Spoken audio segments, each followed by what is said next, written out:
best to get our grievances and some of our highlight moments from that episode out the way since they decided to hand us one with no OGs and no leads. That was a interesting choice for the final season. It was a choice. We'll leave it at that. But I've just recently watched this episode, so I have all these thoughts spiraling in my head. So tell me, Sabrina, what did you think of If you've seen my live tweet, I complained the entire time. it? But I think it is more so, in all honesty, it's decently written, right? There's not necessarily anything wrong with the episode.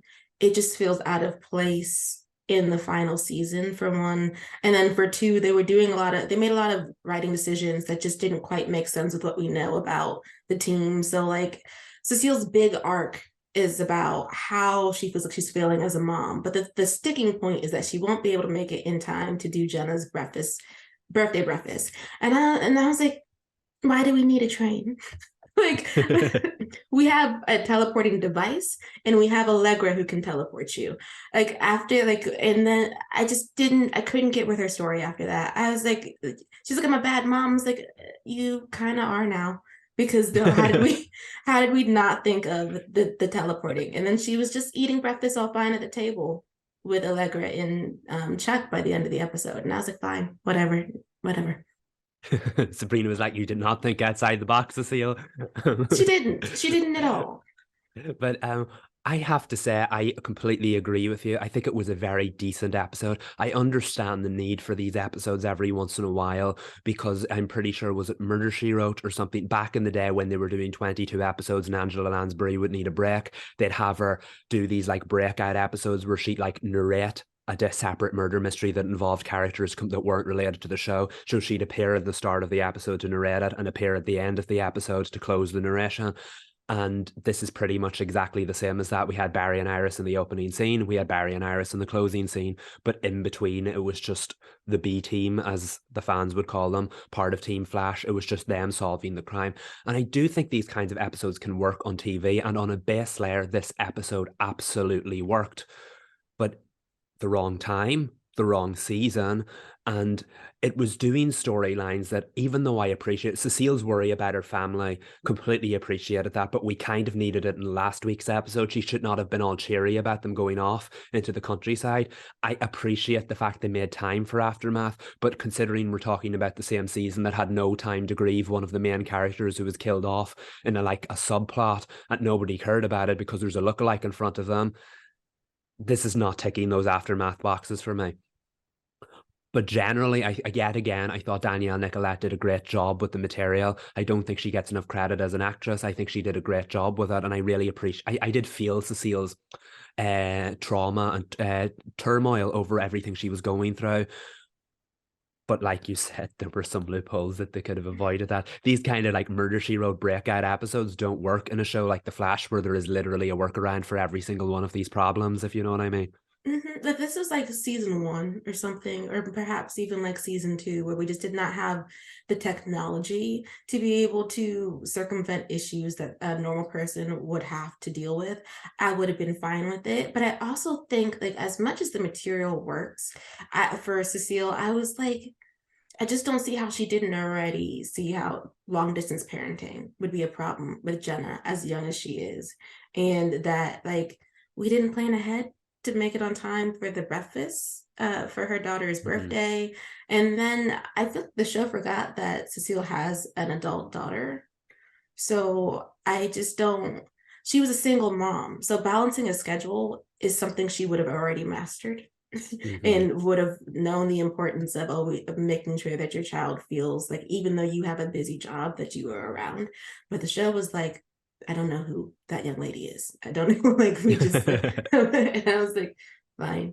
I think also, to speak to your point about skipping over grief arcs, I thought, I don't care about Mark and Frost, but they truly are acting in their scenes. I thought it was a beautiful moment between him and Keon, where he is speaking to her about how her kissing him made him think for a moment that Frost was back. And I enjoyed that scene even in my complaints, because I just feel like it's out of place. But it also makes me like wonder why they chose to have an extended grief arc fronted by Mark for Frost, and no one's thinking about Caitlin. Like they don't Mm-hmm. really even mention her. We have scene after scene after scene about Frost through Mark, who's going through it, and everybody else is like, we miss Caitlin, but she made her decision, and then that's Mm. kind of it. It's amazing that you brought that up because I was watching that episode literally about an hour ago, and that was I wanted to like stay in that moment and stay with that scene because I thought it was a really powerful moment. And like you said, the show hasn't done that much justice to these characters yet. So maybe that's credit to the performance, the music, the lighting, whatever. But that scene was beautiful, and it did let you sit with it. And I completely agree. I also was like, wait, if we're still doing this for Frost, where is the grief for Caitlin? And then they brought up Dr. Carla Tannhauser later on, Caitlin's mom, as though she's just like completely not even minding the fact that she has to do all this research for Keon and hasn't once asked about, wait a minute, my two daughters are dead now. Wait, why didn't you fill me in on this? Like, there's real important storylines to be told here. And I feel like this episode, not even this episode wanted to tell them. The season didn't want to tell them. And that's where the season's Mm-hmm. gone wrong. But yeah, seeing the snow come down, the fact we're learning more about Keon, I am growing a little bit more attached to Mark as we go on. If I feel like if they'd been doing this for the last two seasons, I would like him a lot more. But he's kind of just been like snarling and grunting his way through badass one-liners the whole time, and there's not really much to grow there. Whereas now we're finally seeing some depth. Doesn't exactly work after he literally had a heel turn a few weeks ago and turned on the whole team, but we're over that now. That's ancient history, not so ancient. But generally, I like where they're going. I don't know if they're going to set him up with Keon. That would be a bit strange considering she looks like Frost.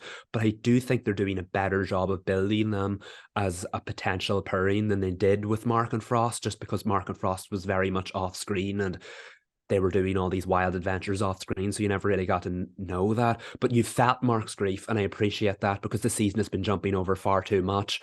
And it's still a testament that we feel this grief almost a season later, but it also does highlight the issue with Caitlin that not a single person has shed a single tear over one of the main characters just dying because, oh, it's okay, her lookalike's right in front of us. And if we've learned anything about the show, doppelgangers are not the same person. So there should have been a little bit more gravity there. It should have been. It is weird though, because like Keon looks like Caitlin. She does not really Mm-hmm. look like Frost. But they're putting a lot of Mark's grief onto Keon based on Frost's powers in the episode. And I was like, I feel like it would be weirder for Team Flash to be face to face with Caitlin with blue highlights.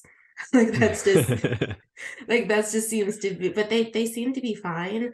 We're actually more concerned with our love lives and our home lives than anything else. Just to touch on the Chester and Allegra, I think they kind of got a break this episode. They got to be their version of cute. I say that because I don't like them, but I know the show wants us to see them as cute. Um, and they're fine. It just made part of me, and I love West Allen. Part of me feels like they were shoehorned in, and I almost wish that they weren't in the episode because it just made me want to go along on their road trip, and we didn't get to do that. And then when we come back and we do the impromptu baby shower, we only get to stay there for like some hugs, Mm, and then yeah. we're gone. So I was like, I thought the scene was going to be Keon then letting them know they were having twins. That was just going to be another reveal, because it just didn't seem like, after everything that the episode had talked about, it didn't mesh with it at all. Mm. No, I agree completely. It's funny because when Iris showed up and Barry showed up, I was like, oh, look at that style. Iris's hair looked amazing. I was like, Beautiful. exactly. I was like, no, don't go. I want to come with you. And that's the reason I loved the premiere the most because when they went off and did all this exciting stuff, we got to go with them. Mhm. And now it's back to the same old thing we've been doing since like season five, which is writing them out of an episode. Literally, I'm pretty sure that was it in season four when they went on their honeymoon after, was it before or after Barry got out of jail? They literally had this exact moment with Team Flash. They showed up at the start and then were all happy to go away and then disappeared for the whole episode and then returned at the Mhm. end. And once wasn't good. Twice, it's becoming a bit of a crutch now, and I'm pretty sure this is probably the third or fourth time we've done this. But like the episode worked, and to go back to Allegra, Chester, and Cecile, they're nobody's favorite characters, but there is absolutely potential there with them. And I understand why fans of those characters would be frustrated with episodes like this, because you get to see that potential in episodes like this, which is the episodes nobody wants to say because they're standalone and filler. So you get to see their potential here. Like Allegra, some beautiful monologues. There was real. There, remember when Allegra was introduced with Nash Wells? Real depth behind that character, Mhm. but she's gotten lumped in with this like quirky Chester storyline, and it's just that's very, very, very much run of the mill. Whereas there was some real depth there. You really got to see that. Same with Cecile. I said I prefer Cecile when she's doing serious storylines and not the comic relief of the situation. You got to see plenty of that here. So why when we get to see these flashes of brilliance here, are we just going to go back to the same quirky old thing and force them into the background? They should be in the background when the leads are on, absolutely. But I think those characters could be handled better so that they don't need these standalone episodes to breathe, that they could maybe just shine throughout the whole of the season, if that makes sense. It does. I just feel like if we're gonna get filler episodes, I wish it was filler episodes with the leads in so that we could Yeah. have them helping steer them. I don't want like my dislike of the episode to overshadow how much the Lady Luck storyline is actually fun. Like it's a fun choice for a filler episode. We haven't seen her in a long while. It Mm-hmm. was nice to get an update. And like the mystery around why her good fortune had just completely turned on her was interesting. I don't think that the end part where they explained away why Cecile was messing up without actually explaining why Allegra's powers are messing up, by saying it wasn't actually Lady Luck's bad luck. And I was like, well, we could have just let it be Lady Luck's bad luck. But I guess towards the end of the writing, maybe someone realized they needed to have put dampeners on her, and they didn't. Because Mm-hmm. someone had tweeted that, and I was like, I forgot that they too. They should have put those on her wrists so that she wasn't interfering. But in any case, it's a solid sort of mystery-esque case that works for the Flash. That doesn't feel like they've done something like this in a while. That did highlight how these characters could work in a story. I just wish that it didn't feel like they were getting the leads out the way so that we Mm-hmm. could they could play with the OCs. I just didn't. I didn't like that part of it, or the fact that now no one who is a West is actually living in the West house. Oh yeah, when you put it like that doesn't sound very good at all. I mean, I'm glad Cecile's not on her own. Again, it's a nice extension of the fact that this woman was like, "Yay, my family's leaving me, but I'm going to live alone because I get to be a superhero." I was like, "That no, that doesn't add up for me. These are supposed to be real adults." So I appreciate the fact we finally saw some of that this week, and that Cecile was feeling a little bit lonely, and that's totally understandable. But yeah, I know what you mean. The West House has been such a fixture of the show. I always get happy when we see it on screen because I honestly feel like we don't see it enough. Don't get me wrong, love Barry and Iris's apartment, but there's just a warmliness about the house, the West House, and I feel like we don't see it enough.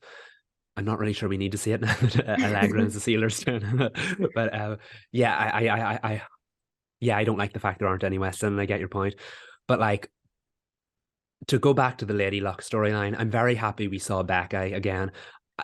I was watching it, and no everyone knows I hate it season 4, but I was like, wait, didn't she die? And so I'm glad they explained that away, that Crisis reset that. Not really sure how she would know what Crisis was, because the whole point was that nobody knew what Crisis was, but it was a voiceover. We'll let it slide.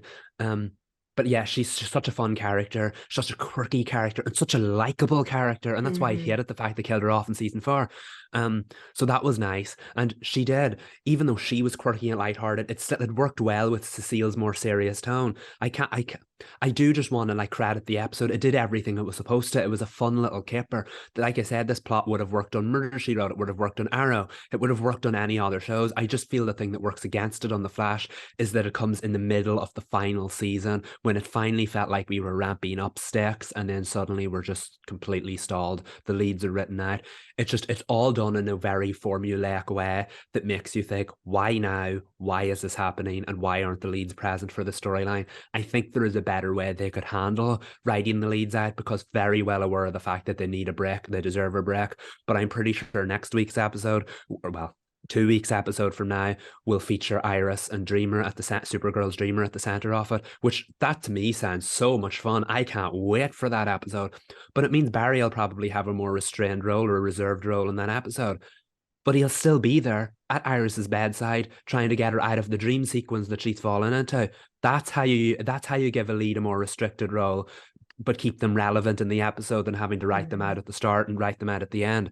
And I'm sure we'll have a more Barry centric episode. We know Oliver Queen's coming back, we know Wally West's coming back, and we know John Diggle's coming back. I think that's part of the interval as well. So I'm sure Iris won't be involved in that episode as much because it'll be a more Barry centric one. So I just think there is a better way of balancing it than having to automatically write the two of them out at once.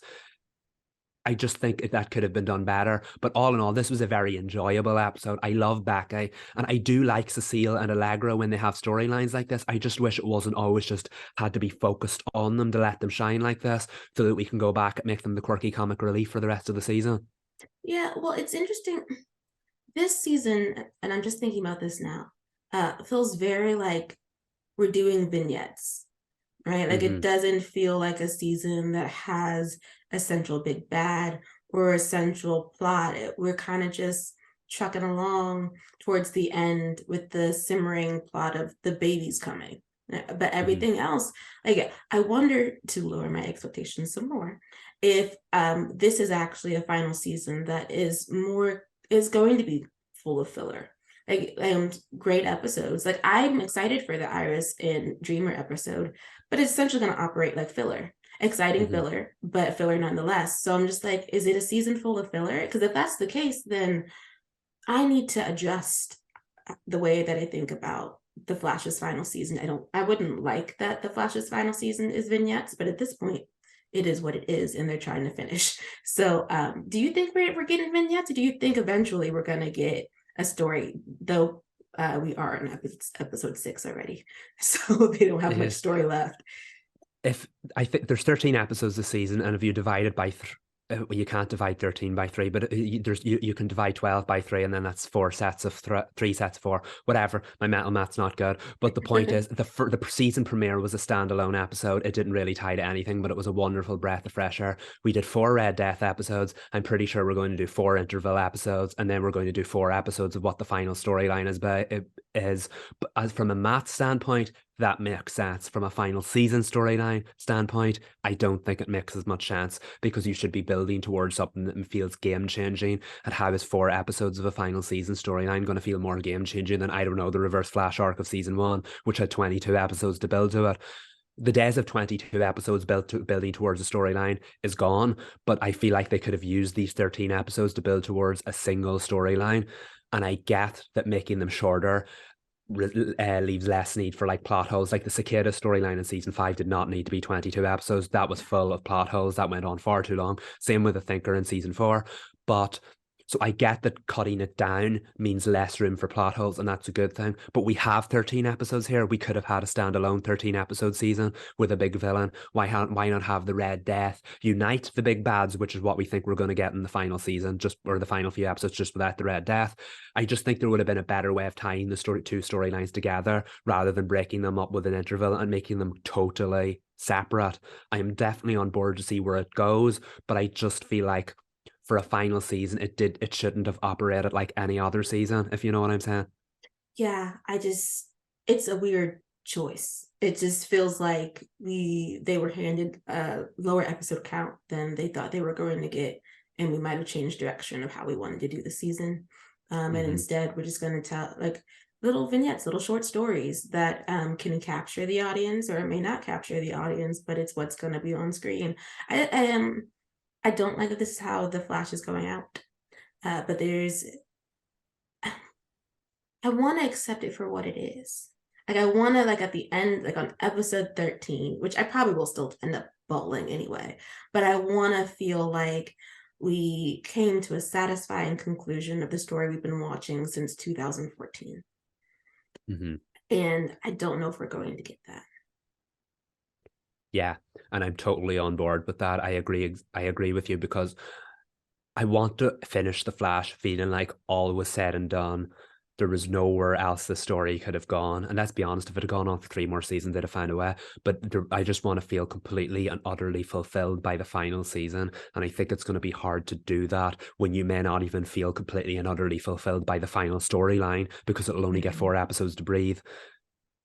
Yeah, there are some final seasons go on too long. Arrow's final season was unusual because it was all centered around Crisis, but that show needed a refresh, and Crisis was the refresh it needed. So we had 10 wonderful standalone episodes that all tied towards an overall arc, but it also made them feel like comic standalone adventures. The Flash has totally missed the point in this, and it's just gone back to the same storyline as usual. So I want to feel fulfilled, and I'm sure the series finale will be a phenomenal episode. I just hope it's the icing on a phenomenal season because we're Mhm. struggling at the moment. We are, and I don't. I have faith that it's going to change.